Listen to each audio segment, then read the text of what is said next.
지난 시간 우리가 생각한 대로 환난은 인내를, 인내는 연단을, 연단은 소망을 이뤄내는 줄 알미라. 그래서 우리 지난 시간 거기까지 봤고요. 오늘 5절서부터 소망이 우리를 부끄럽게 하지 아니함은 우리에게 주신 성령으로 말미암아 하나님의 사랑이 우리 마음에 부음받습니다. 소망이 우리를 부끄럽게 하지 않는다. 이 말은 카타 이스키노라는 단어인데요.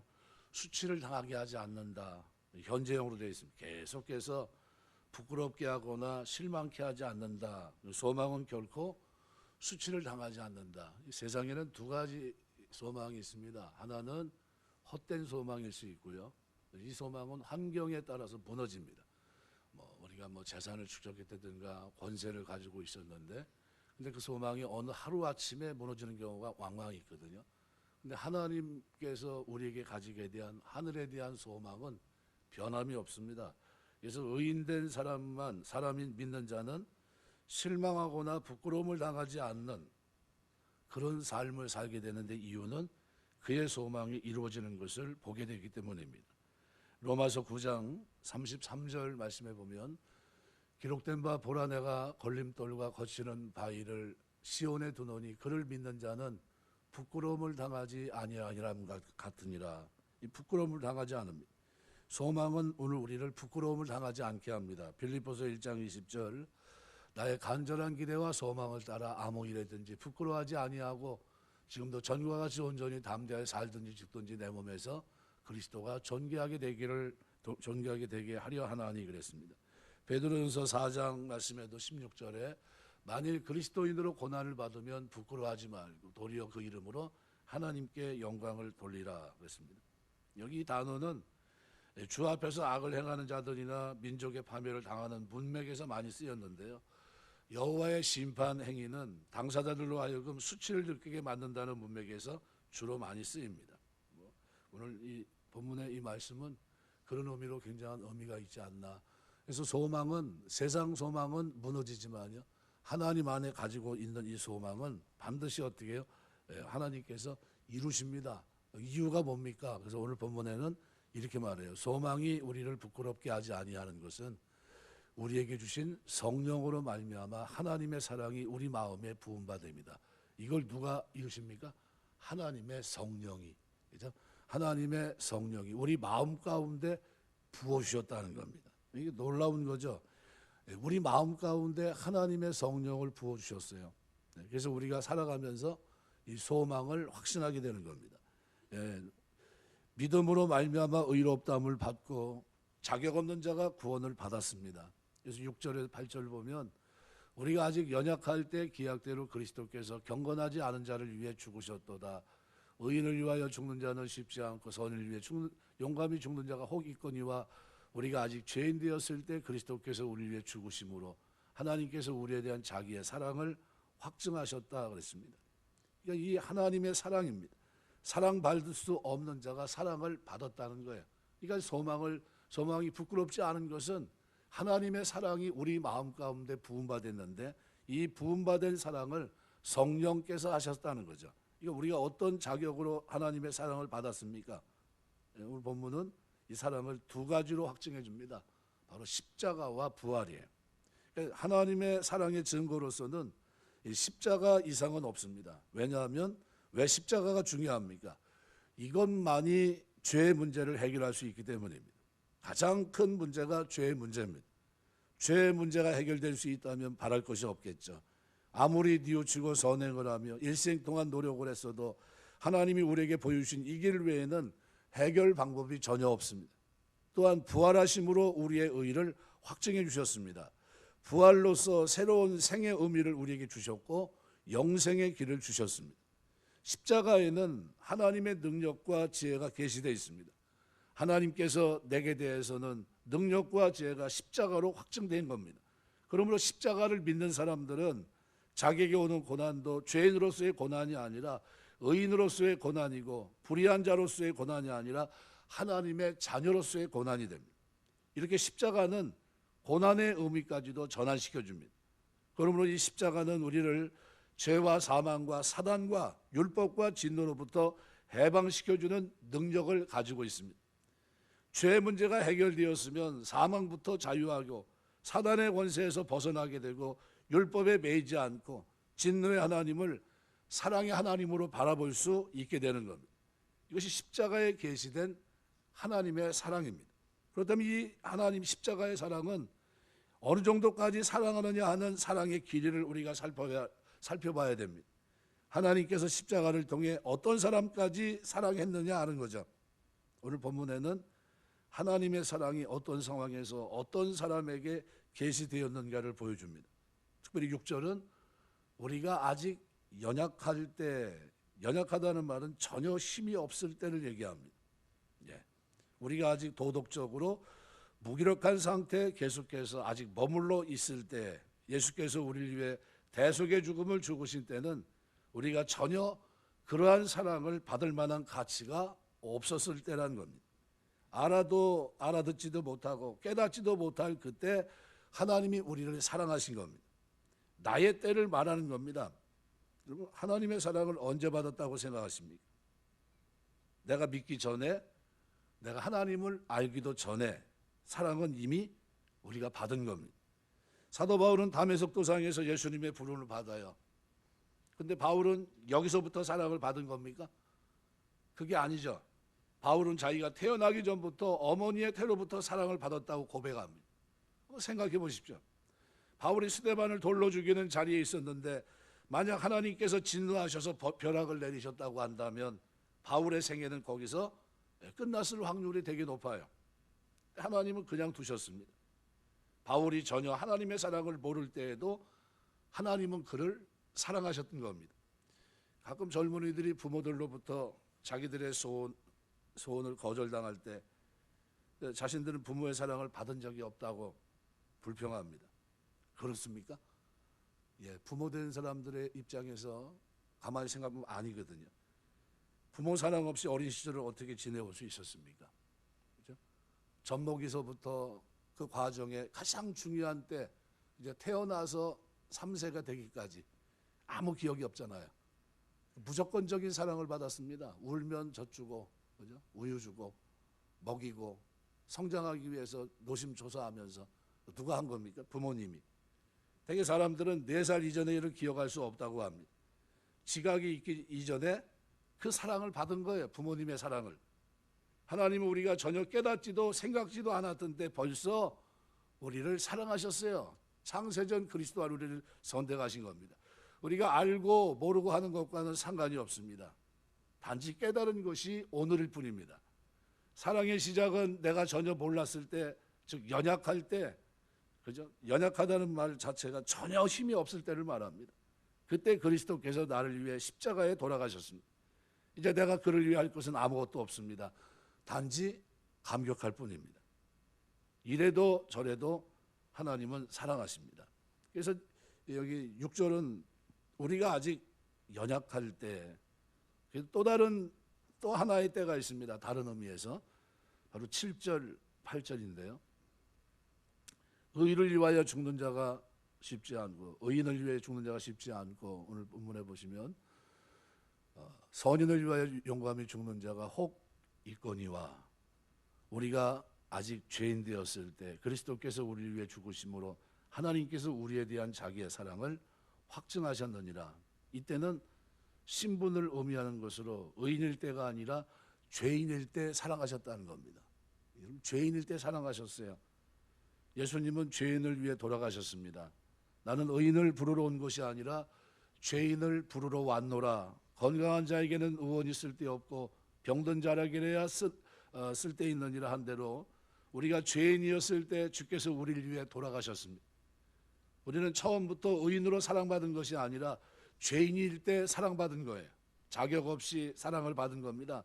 그러므로 내가 지금 의로우냐 의롭지 못하냐, 선한 일을 얼마나 했느냐 못했느냐, 이게 아닙니다. 내가 의를 행했으니 사랑을 더 많이 받고 내가 또 죄를 지었으니 버림을 받겠구나 하는 차원의 이야기가 아니라는 거예요. 우리가 하나님 앞에 의롭고 선하게 살아서 성도로서 합당한 생활을 해야 하지만 그것에 의해서 하나님의 사랑이 변하는 것이 아니라는 거예요. 죄가 많은 곳에 은혜가 더 많은 것이 바로 그 때문입니다. 예수님의 비유에 보면 많이 탕감받은 자와 적게 탕감받은 자가 있습니다. 탕감받기는 마찬가지지만 많이 탕감받은 자가 더 감사할 겁니다. 똑같이 현재 죄인이면서 사랑을 받으니 감사할 뿐입니다. 하나님은 내가 어느 정도 의롭기만 기다렸다가 사랑하시는 그런 분이 아닙니다. 죄인일 때도 사랑하셨다고 하는 것을 우리가 잊지 마셔야 됩니다. 또 10절에는 또 다른 때를 말합니다. 그때는 위치를 얘기해요. 원수 되었을 때, 그때 사랑하셨다는 겁니다. 죄인 되었을 때, 또 원수 되었을 때, 연약할 때, 경건치 않을 때, 그때가 다 다릅니다. 그죠? 아무 힘이 없을 때, 힘이 좀 생기니까 죄를 짓고 있을 그때, 경건치 않을 때, 그때 사랑하셨고요. 조금 더 지나서 어때요? 원수가 됐다는 건 뭡니까? 완전히 가지 말아야 할 길을 이미 걸어서 적대적인 관계에 있을 때를 말합니다. 우리가 원수 되었을 때 아들의 죽으심으로 말미암아 하나님으로 더불어 화목되었은즉 화목된 자로서는 더욱 그의 살으심을 인하여 구원은 얻을 것이니라. 하나님과 원수 되었을 때를 말하는 것이고 방향이 아주 틀렸습니다. 아주 원수가 됐다는 겁니다. 사도 바울은 아주 지독한 사람이에요. 사람을 죽이기 위해 일주일씩이나 걸려 찾아갔고 보통 사람 그죠? 아마 이렇게까지는 하진 않을 것 같은데 바울이 다메섹에서 예수님의 음성을 듣는다. 어떻게 듣습니까? 사울아 어찌 내가 나를 핍박하느냐. 그야말로 정면으로 하나님과 원수된 사람, 그 사람이라면 누굽니까? 사도 바울이에요. 그런 원수인 자신을 하나님이 사랑하셨습니다. 무슨 할 말이 있겠습니까? 우리 가운데 먼저 하나님을 사랑해서 사랑받은 사람이 몇 명이나 있습니까? 아무도 없어요.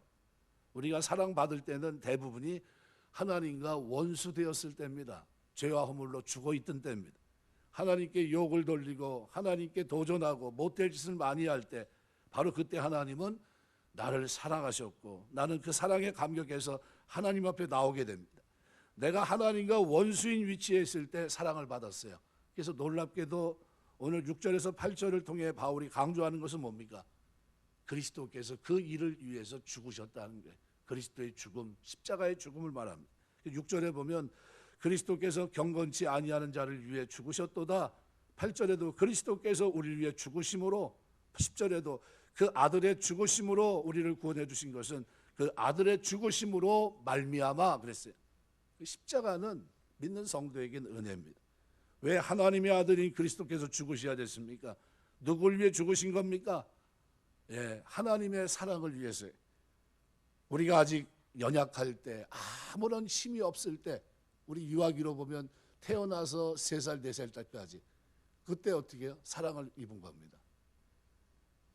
아직 죄인 되었을 때입니다. 하나님과의 관계가 해결되지도 않았어요. 이미 죄의 삭은 사망인데 죽음의 자리에 있는 거죠. 죄와 허물로 죽어 있던 거죠. 원수 되었을 때입니다. 일반적으로 의인을 위해 죽는 자가 쉽지 않고 선을 위해 용감히 죽는 자가 혹 있지만 그리스도를 위해 그리스도께서 위하여 죽어 주신 사람들은 다 어떤 사람입니까? 연약한 자, 경건치 아니한 자, 죄인, 원수들이었습니다.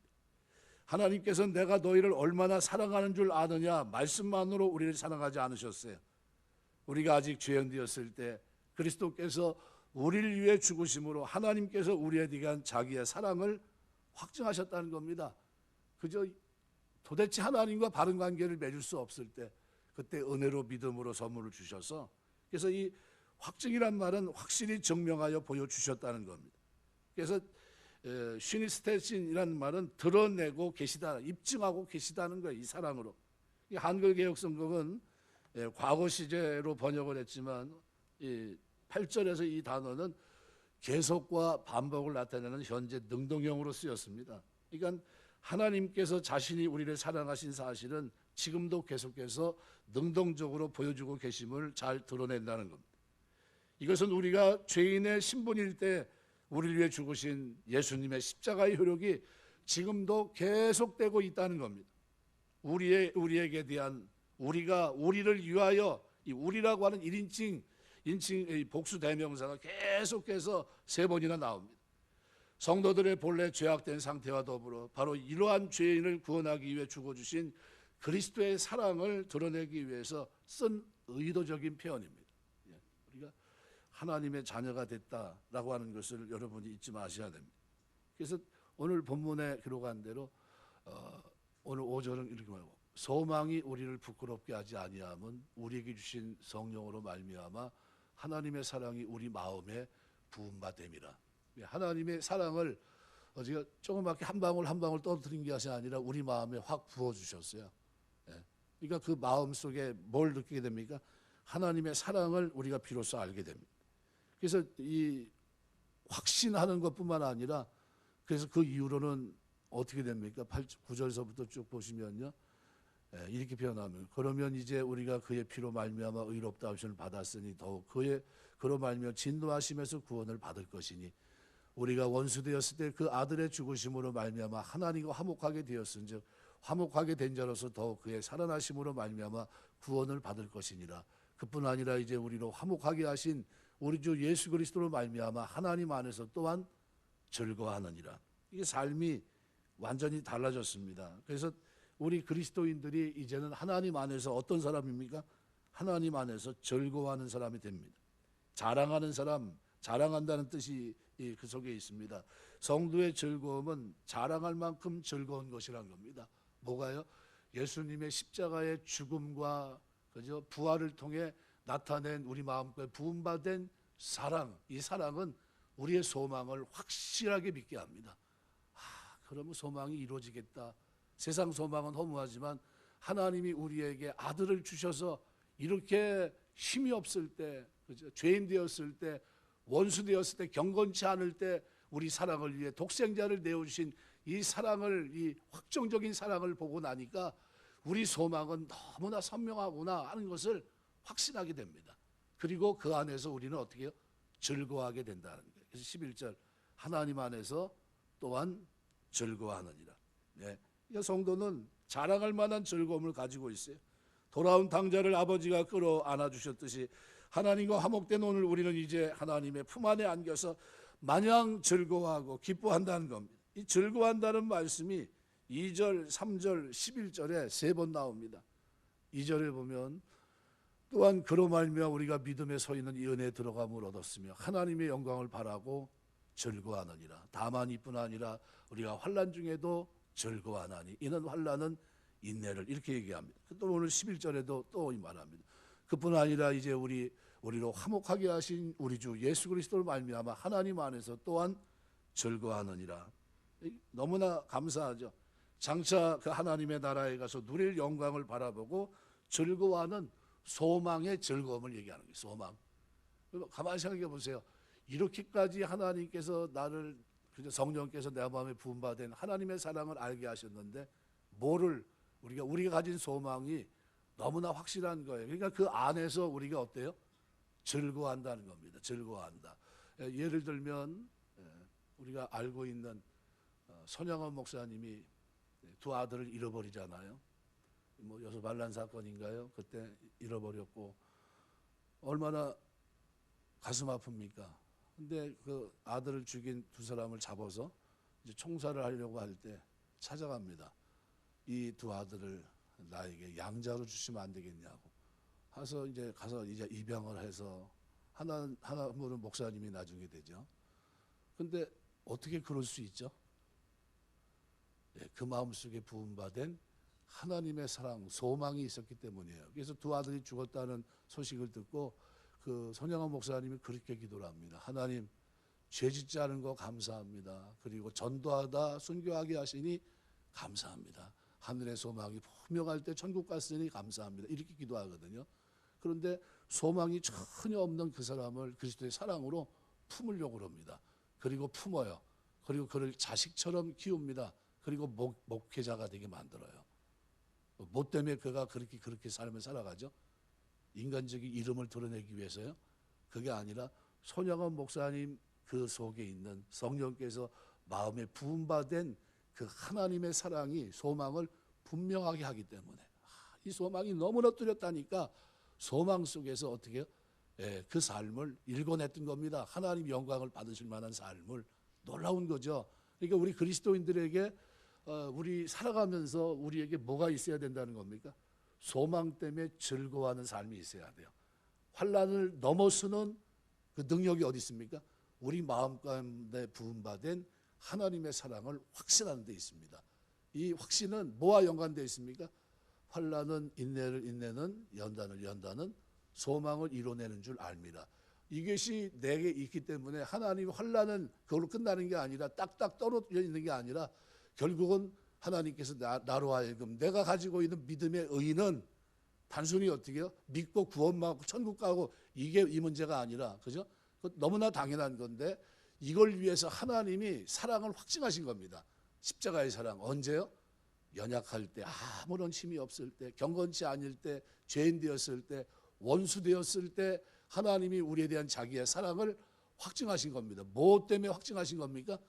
하늘에 대한 소망을 분명히 가지라고. 이 소망입니다. 이 소망이 누구에게 있었어요? 손영원 목사님에게. 이 소망이 신약 성경에 보면 스데반 집사에게 있었어요. 그래서 돌에 맞아 죽어가면서도 아버지여 저들의 죄들 저들에게 돌리지 마옵소서 하면서 그 길을 갑니다. 그러니까 세상에는 두 종류의 사람이 있어요. 두 종류 사람. 어떤 종류냐 하면요, 세상에 대한 소망을 가지고 세상이 무너질 때 함께 슬퍼하는 사람이 있고요. 또 한 종류 뭡니까? 세상 속에 살지만 하늘의 소망으로 확신하며 살아가는 사람들이 있어요. 예수 믿는다는 건 뭘까요? 예수 믿는다는 것은 이 두 번째에 해당합니다.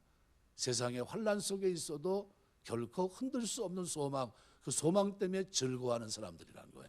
근데 그 소망의 배경에는 뭐가 있어요? 하나님의 사랑에 대한 확신이 있습니다. 뭘 통해요? 독생자까지 아들 아끼지 않고 죽여주시고 내가 언제요? 구원받을 만한 자격, 천국 갈 만한 공로 이런 게 하나도 없을 그때 은혜로 믿음으로 구원받게 하신 그 하나님의 놀라운 사랑이 성령으로 말미암아 우리 마음 가운데 부음받으었고 그것이 내 마음속에서 어떻게 해요? 강한 확신으로 자리하니까. 그러니까 어떻게 해요? 이 예수 믿는 사람들은 필연적으로 소망의 사람이 됩니다. 우리가 살아가면서 소망의 사람으로 이 땅을 살게 되시길 주의 이름으로 축원합니다. 이 소망처럼 즐거운 것이 없어요. 그래서 11절의 즐거움은 어떻게 다른 겁니까? 3절에서는 환난 중에도 즐거워한다고 그랬어요. 이 즐거움은 현재 당하는 시련, 환난 속에서도 이 모든 것을 영광에 들어갈 준비 과정의 연단으로 믿고 즐거워하는 것이죠. 2절에서는 하나님 영광을 바라고 즐거워합니다. 지난날에는 영광을 바라볼 수가 없었죠. 죄 때문에. 근데 이 문제가 해결되고 이제는 영광을 바라보니까 소망의 즐거움이 생겼어요. 환난 속에서도 즐거워할 뿐만 아니라 이제는 어때요? 11절의 즐거움은 구속의 은혜를 기뻐하는 즐거움도 있고 영원한 영광을 바라는 소망의 즐거움도 그 속에 포함되어 있지만 11절의 즐거움은 총체적인 즐거움입니다. 내 삶의 소망의 즐거움으로 가득 차 있어요. 하나님 안에서 즐거워하느니라. 하나님 안에서. 우리가 살아가면서 하나님 안에서 즐거워하시길 주의 이름으로 축원합니다. 이게 진짜 즐거움이에요. 하나님 자신을 즐거워한다는 겁니다. 하박국 선지자 노래처럼 비록 무화과 나무가 무성치 못하고 포도나무가 열매가 없, 감람나무에 소출이 없고 밭에 식물이 없으며 우리의 양이 없고 외양간에 소가 없을지라도 나는 여호와를 인하여 즐거워하며 나의 구원의 하나님을 인하여 기뻐하리로다. 서유문답 1번에 보면 인생의 제일 되는 목적이 무엇입니까? 하나님을 영화롭게 하고 영원토록 그를 즐거워하는 것입니다. 이 첫 번째 질문이에요. 거기에 대한 답이고, 하나님 안에서 즐거워한다는 말씀은 하나님 자신을 자랑한다는 뜻이 있는 거예요. 그냥 즐거워한다는 게 아니라 즐거워하며 자랑한다. 그러니까 갈라디 6장에서 바울은 내게는 우리 주 예수 그리스도의 십자가 외에는 결코 자랑할 것이 없다. 나 그거 외에는 즐거움이 나에게 없다는 거예요. 왜냐하면 이것이 내 인생을 바꿨으니까. 뭐가요? 주님의 십자가가 나를 바꿨으니까. 내 인생을 원수였던 자리에서, 그죠? 죄인 됐던 자리가 원수에 있던 자리에서 하나님의 은혜로 이제는 말 그대로 하늘에서 대한 소망으로 확신 속에 살아갈 수 있게 됐으니까요. 우리가 예수 그리스도를 자랑하지 못하는 원인이 어디 있다고 보십니까? 하나님과 화목하고 하나님의 자녀가 되었고 영원한 구원의 확실성이 보장되었다고 한다면 그의 삶에는 어떤 변화가 나타나야 마땅합니까? 나에게 초점을 맞추지 말고 하나님께 초점을 맞추고 하나님께서 나에게 해주신 것이 얼마나 엄청난 것인가를 생각할 때 하나님 안에서 즐거워하게 됩니다. 그래서 이 은혜를 깨닫고 나니까 환경은 여의치 않은데 모르겠어요. 하나님이 나의 아버지가 되었고 천국의 소망이 너무나 뚜렷하니까 어떻게 해요? 찬송이 터져 나오는 겁니다. 내 지금 이 환경은 보잘것없지만 내가 주님 부르심 속에서 이 일을 나에게 이루신 하나님의 사랑을 깨닫고 나니까 내가 이런 존재구나 하는 거예요. 그래서 11절은 그래서 이렇게 표현합니다.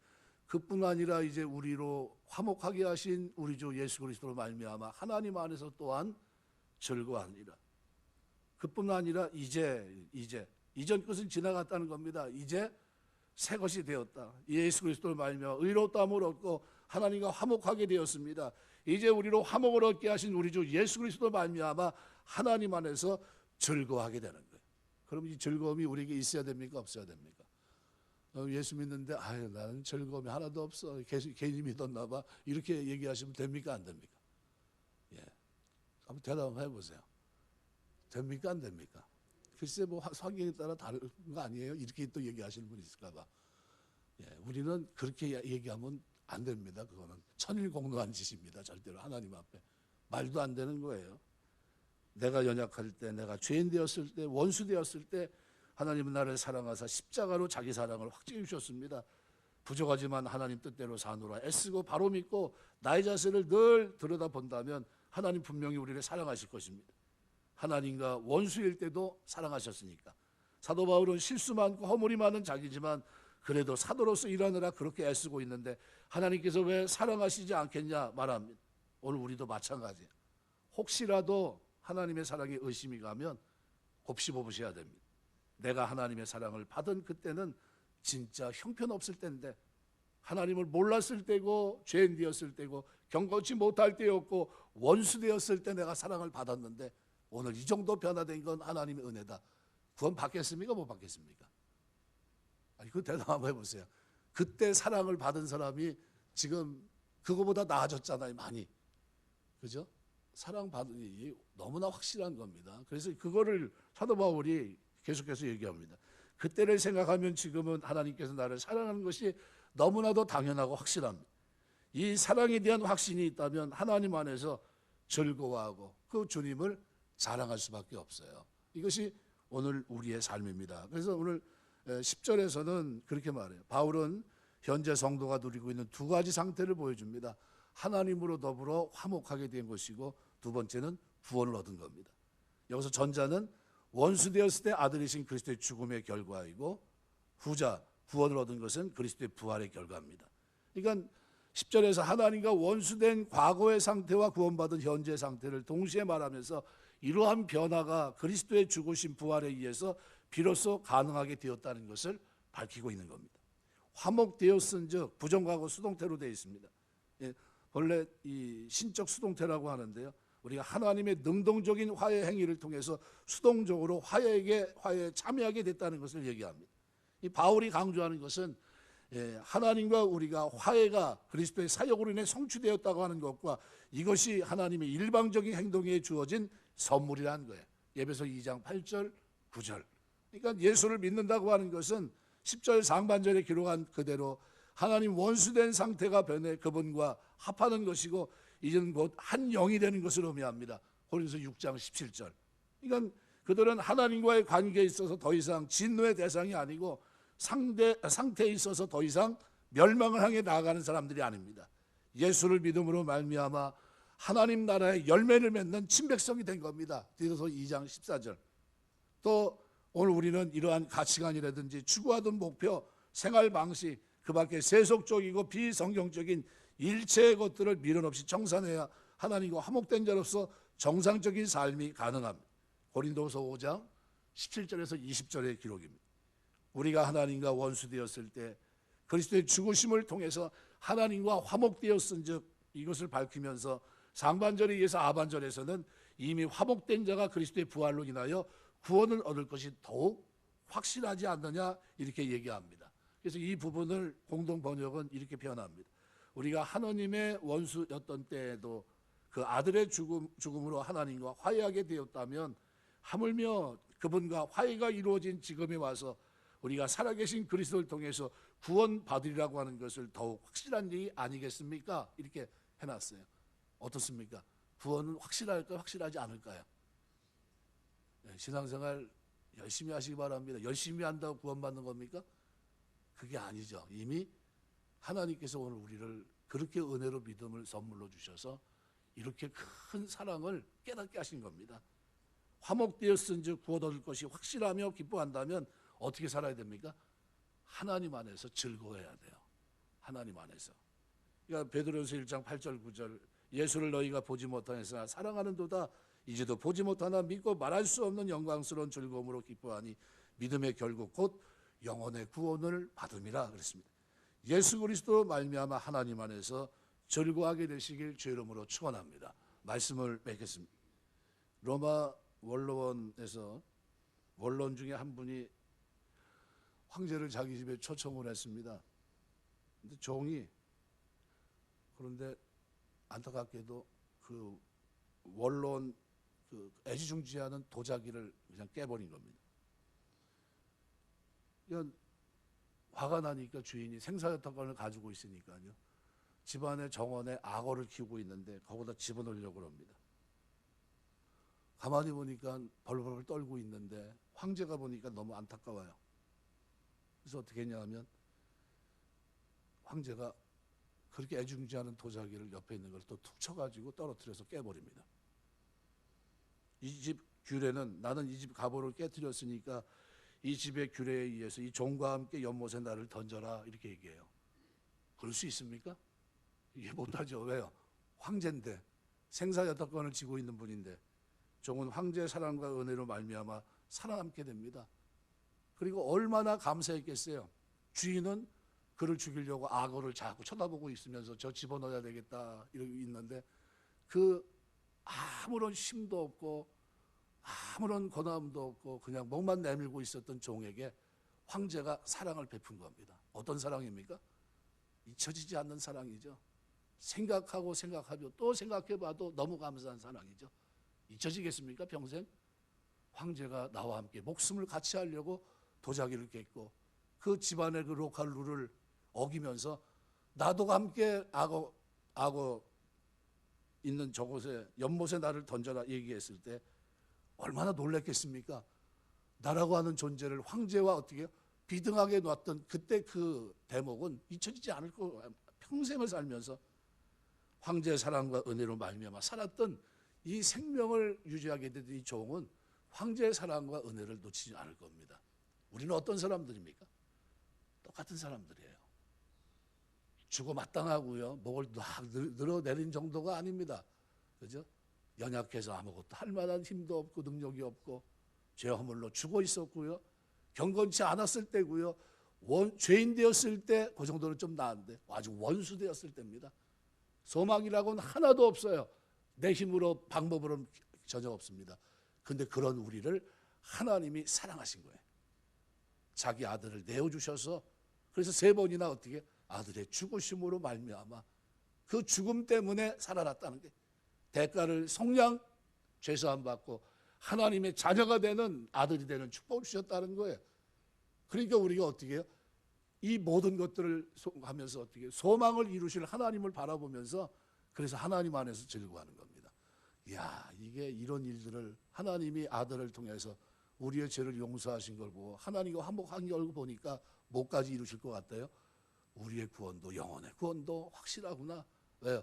이렇게 아들을 아끼지 않고 내어주시니까 그 아들과 함께 모든 것을 우리에게 은사로 주시지 않겠냐는 게 선물로. 그렇다면 이 선물을 우리가 받을까요? 못 받을까요? 예, 충분히 받습니다. 하나님 반드시 우리에게 선물을 주세요. 왜? 아들을 주셨기 때문에. 이것이 확증입니다. 내가 아들까지 줬잖아. 내가 아낄 게 뭐가 있어? 이런 겁니다. 전체를 투자한 건데 투자해가지고 만약에 좋은 성과를 거뒀잖아요. 근데 나머지야 뭐예요? 부수적인 거 아닙니까? 부수적인 거. 우리가 하나님 사랑을 확신하면서 이 땅에 사는 동안 소망 가운데 즐거워하며 사는 거. 이건 뭡니까? 구원받은 자의 즐거움이에요. 이 즐거움을 가지고 살고 또 하나님 앞에 그렇게 사는 축복 있게 되시길 주의 이름으로 축원합니다. 기도하겠습니다.